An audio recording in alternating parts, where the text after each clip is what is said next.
Hey, what's going on, guys? Josiah here, and welcome back to another episode of the Josiah Smith Podcast, coming to you from the greater Philadelphia area, the city of the underdog turned champion. If you are listening to this episode on any podcast platform, this is episode 14 of the show. But if you're watching this on YouTube, this is the very first podcast episode of the channel. If you are watching this on YouTube, if you stumbled across the channel, welcome, guys. Thank you for stopping by. I'm glad that you're here. If you enjoyed this episode, don't forget to smash the like button, subscribe to the channel as it helps the show grow. If you have anything that you want to share, just comment down below, and I'll be happy to reply to any of your questions, comments, or concerns. With that, let's go ahead and get started on the show. So it is October 5th, 2022, and I am just blown away about how, the whole year has gone by like in a snap. I remember last Friday, I was in Center City with my son's mother, and we were walking down Broad Street. And of course, this was the day before the remnants of Hurricane Ian hit Philly, where it rained for 4 agonizing days. Surprisingly, though, I was energized. Usually rainy days make me feel like a little low vibe, but strangely enough, I was actually like in good spirits. So yeah, it was cold, it was gray, was wearing my jacket, and I looked at my son's mother and I said, I know it's October, but it already feels like it's December and Christmas is just days away. And she looked at me and she said, yeah, I've been thinking about that too. I mean, like, I was even like in Macy's the week before, and it was like the end of September, and they were already putting up their Christmas decorations. And I'm thinking to myself, oh boy, I've been having Christmas music playing in the back of my mind the last few days, and even listening to Batman Arkham Origins version of Carol of the Bells. I like that because it's dark, sinister. It's actually called the Joker theme, but I digress. So anyway, in the spirit of festivity, because now the holidays are in full swing, this is the month of Halloween, the season of the witch, and I wanted to go ahead and dedicate the podcast episodes of October to talking about psychics, witches, demons, and everything paranormal and spooky. I am going to have my sister Carly come on the show next week, and she will be giving her testimony, her story about how when she was in high school, she got like into the goth phase, started dabbling into witchcraft, and that opened the door to as she described it, almost like a Jack Skellington type of demonic entity. And so she's going to be coming on the show. She's going to be talking about how she overcame that, and as a result, she became a very fearless woman. Like, literally nothing scares her anymore. I've tried scaring her in the past just for kicks, and she would look at me and she would say, nothing scares me anymore. Not since that encounter. So I'm looking forward to that. But today's episode is all about the dark night of the soul. Now, you would think, listening to that, it almost sounds like the title of a perfect horror movie. The dark my dark night of the soul, it kind of felt like I was like, Dante going through like, the nine circles of hell. Because for those of you for those of you watching and listening that are in the New Age spirituality community, you already know, like, what I'm talking about when it comes to the dark night of the soul. But for everyone else that is not religious or is of the Christian faith and doesn't have like any knowledge of the occult, basically what the dark night of the soul is, it's a purging process. It's a period in a person's life where, they experience symptoms of powerlessness, hopelessness. They no longer have like any love in the things that they were once passionate about or interested in. They have like a loss of purpose. Like, they ask themselves, like, why am I here? And during my time, I felt like that too. I kept saying to myself, well, I thought I knew what my purpose was, because like my background, I come from a very devout Christian family, and in my early 20s, I was actually studying to be a pastor. I had such a passion for God. I didn't want to see anyone go to hell. I still love God. And I was studying for my pastoral credentials, but unfortunately, I didn't get the credentials. The district council gave me an ultimatum, and I refused. And so at that point, I thought to myself, okay, well, I thought my purpose was to be a pastor, but that didn't go so well. So what do I do with my life? And I got angry at God, and I walked away. And during that period of my life, I just said to myself, well, I just feel like that I'm just here to exist for just God's amusement. And so, yeah, like I said, I if you want to know more, just go back to the podcast episodes. It's a 3-parter called My Testimony of Faith. And that was requested by my coworker, Brandon. So fast forward, it was the summer of 2019, and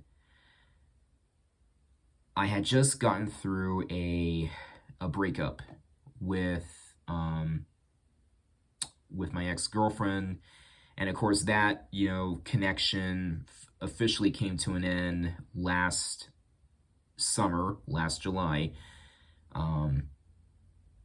And some of you may be thinking, like, well, why were you still hanging around with your ex at that time? Well, because I really thought that she was the one. I really believed that she was my soulmate. We always had a connection, and she even agreed with me. Because I remember one time she said that she knew that there was a connection between us, but it was hard for her to explain it. So what happened? She went back in late June of 2019. She went back to Puerto Rico, where she was originally from, and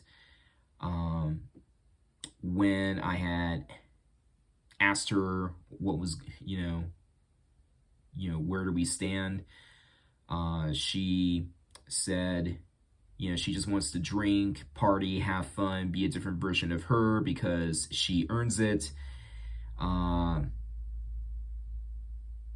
words were said, and she said that she was done with me. And then a couple weeks later, she messages me on WhatsApp, and she said that she was getting back together with her partner, the man that she's still with right now. And I told her that it was a bad idea to get back with him. She said she knew it was a bad idea, but of course, she gave me and her dad, the same excuse, that she was like, "You don't understand, Joe. Nobody understands. I love him." And I said, and so then I asked, "And what am I, chopped liver?" And she said, "No." And I'm thinking to myself, then what the hell? So I tried begging. I did it all. I begged. I pleaded. I begged her to not get back together with him, to give us a chance. And she said, "You're not listening to me, Joe. He and I are getting back together." And I didn't take it too well.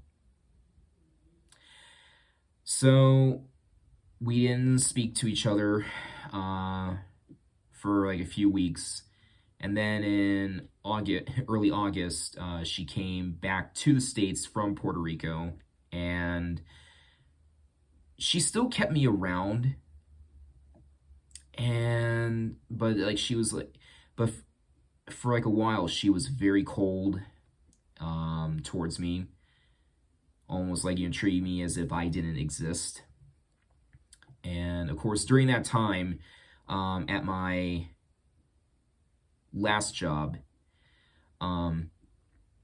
I had a coworker. Her name was Melody, and I started sharing her about my faith in Christ, and she would start talking about new age spirituality stuff with me. And now for me, I've always been the kind of person that's been open-minded. In my early years, I had studied all kinds of different religions. I even had knowledge in the occult, demonology, things like that. So I had a basic understanding of what she was talking about. So we had a mutual dialogue. But Melody was basically the one who had kind of opened the door, and I had the choice of whether or not to actually walk through that door or not. So it was still early August. I'm sitting in my car outside of a Chinese restaurant that I usually go to, and I'm thinking to myself, you know what? I'm going to do something that I've never done before, something crazy. Now, of course, when you go through a bad breakup, if you go through a bad breakup, you are going to do we all know that we've done a lot of stupid stuff to try to ease the pain within us, try to get our ex to come back. Been there, done it. And preaching to the choir, so. But anyway, I said to myself, you know what?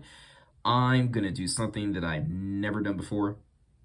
And I'm just going to go ahead and do it just, for kicks and giggles. But I'm going to have a psychic reading. And so I went onto Google. I found a psychic. Her not going to use her real name, so I'm just going to call her Amy. So I found Amy on Google, and I called her, scheduled an appointment. Then the next day I went down to see her, and I didn't say anything, because I was very familiar with how a lot of psychics, operate. A lot of them are fakes. But there are those that actually, they're the real deal. I've encountered fakes, and I've encountered a few that are, like I said, they know their stuff, they're the real deal. So I went down to see Amy, didn't say anything, and she looked at me with like those big piercing eyes of hers, and she said, "You were in a marriage that, that ended." And I said, "Yes, I was married, and it only lasted for like a year and a half." And she said, "Yes, but you were also in another relationship, one that had a lot of passion, a lot of strong emotions, and this was a soulmate relationship." And I thought about my ex-girlfriend. Now, like, for my ex-girlfriend's name, I'm not going to use her real name. So I will just refer to my ex as Rosa. So I thought about Rosa, and I said, yeah, I was in a relationship with my ex, Rosa, and that relationship came to like it didn't end so well. And so she said that, there was like a lot of negative energy around me, and she wanted to help me clear all that up. So in my state of, you could say, naivete, I thought, okay, give it a shot. Why not? So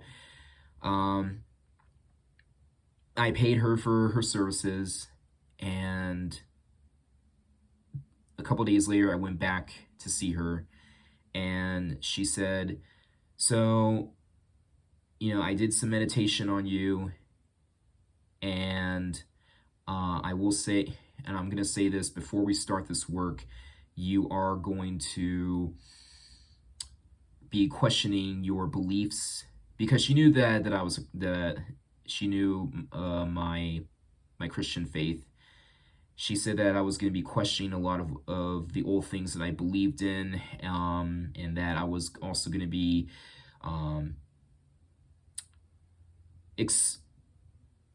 looking within and seeing like a lot of things about myself that I didn't like. But if I still wanted to go through with it, and if I stay committed to the work, then I will come out stronger, better in the end. And so I thought, okay, why not? And of course, like, this was still my early years of also being in the, self-help, self-development community. And so from 2000, so we started in August of 2019, and 2020 was, those were dark times, and I've heard like a lot of people like in the spiritual community, like in the past couple 2 years, was that, when you're doing like all this, shadow work, all this negative energy cleansing, you're gonna have like a lot of things that come to an end. Now, of course, like, when I started doing this work, I was actually so committed to it that I was on YouTube, watching like, videos on manifestations, law of attraction, I was like watching tarot channels. I went down to a crystal store, and I was buying sage and crystals and pendulums, tarot cards. I was like all in it. And for at one point, like, my parents thought that I had basically pledged my allegiance to Satan, and I was telling them, I'm not pledging my allegiance to the devil. That was like that was a day. I was seeing a lot of synchronicities, like repeating numbers. I was like seeing like 1111, 999, 888-333. So yeah, I can go on and on, but so 2020 was the dark times. I was struggling financially.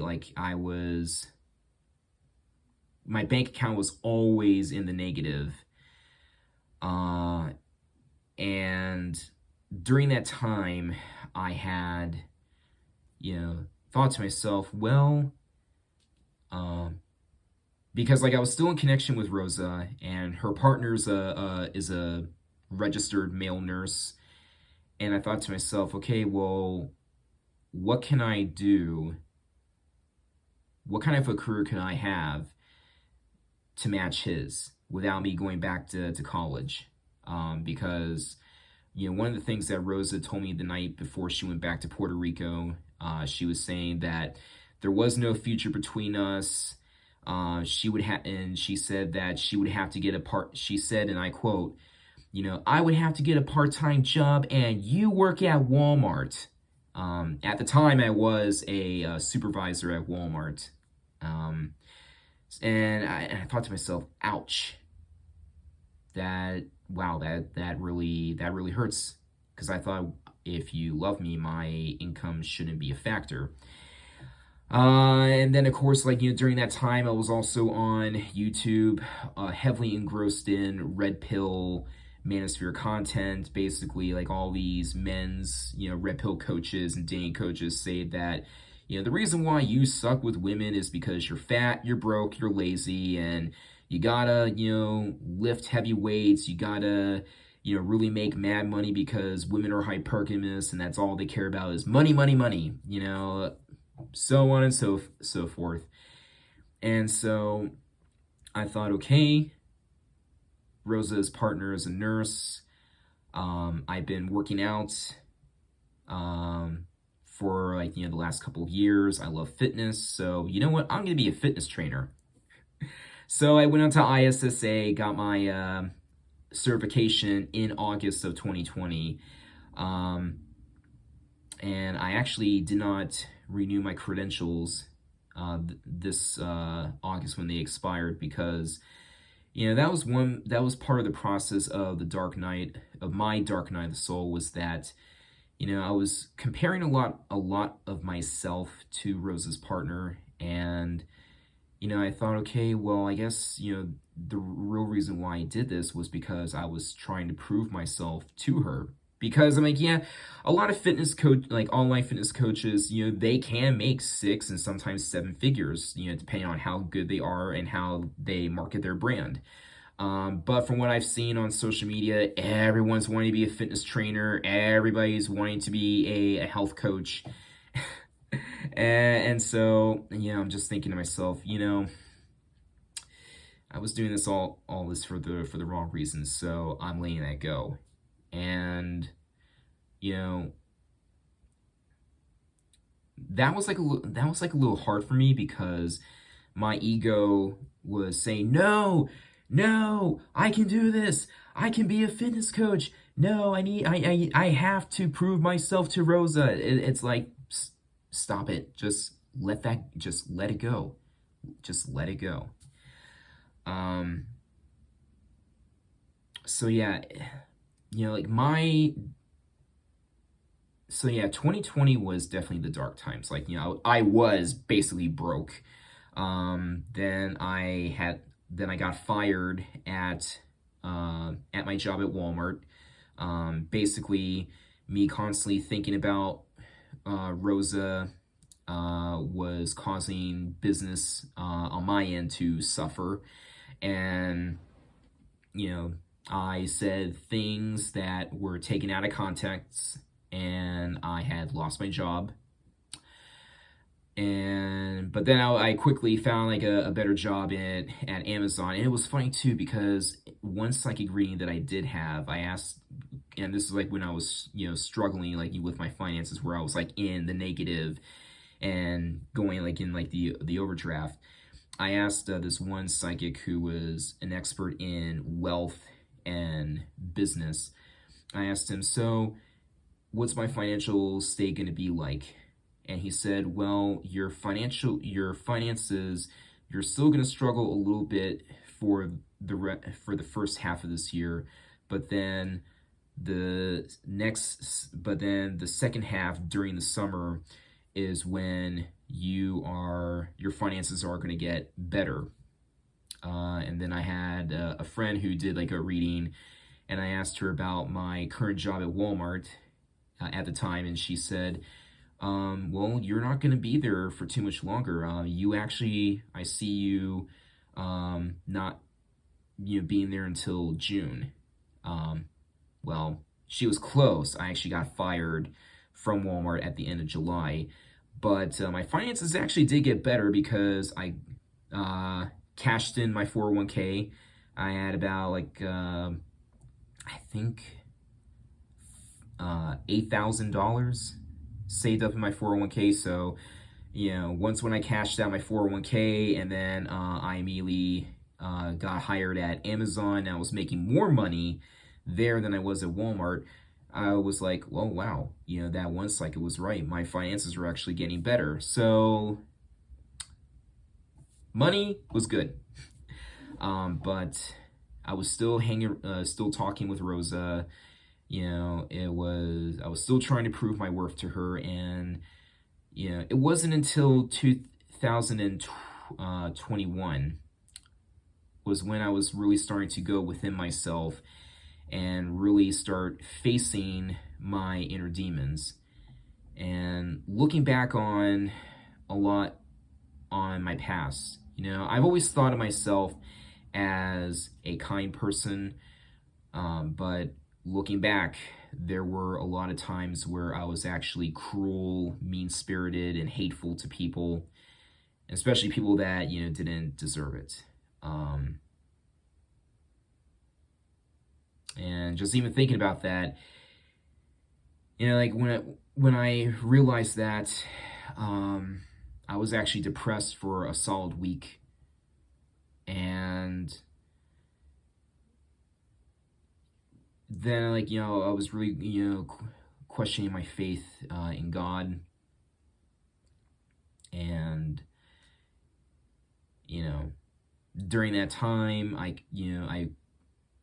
could hear God say to me, I love you, come home. And I did a lot of crying. I did a lot of repenting. I had to really forgive myself. I had to really let go of a lot of things that didn't serve me. I am actually out of time. But to wrap it all up, like I said, this is actually a long story, but to wrap it all up,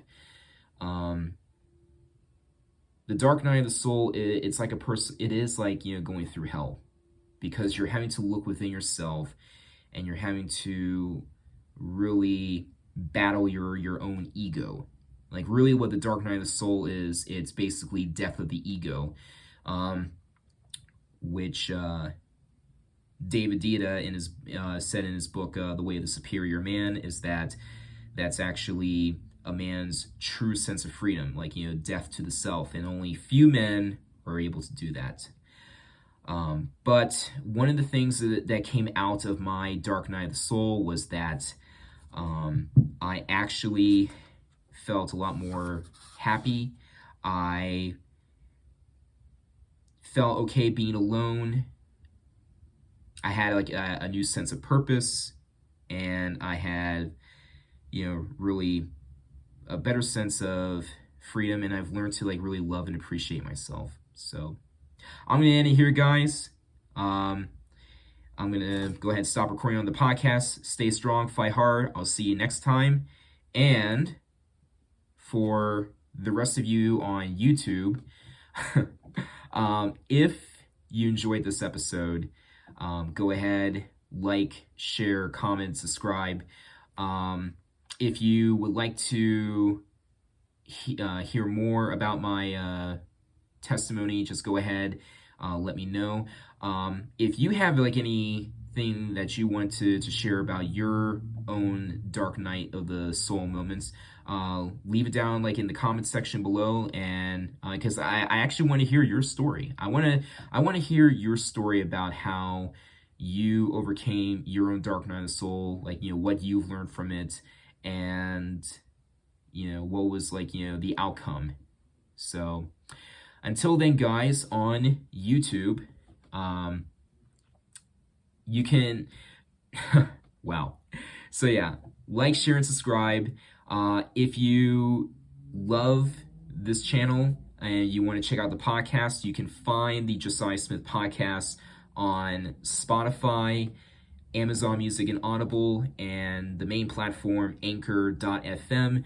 I really need to get myself like a new platform because Anchor.fm only gives me 30 minutes. So I just need to get like a new platform because I can talk until the cows come home. But anyway, so like I said, next week I will have my sister Carly as a guest speaker, and she'll share her own encounters with the demonic.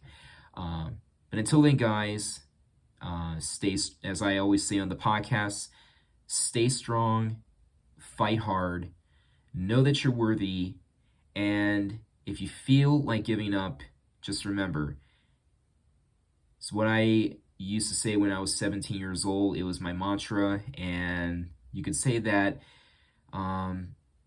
it's become my mantra once again, is that you can do anything as long as you have faith in yourself. So, see you next time, guys. Bye.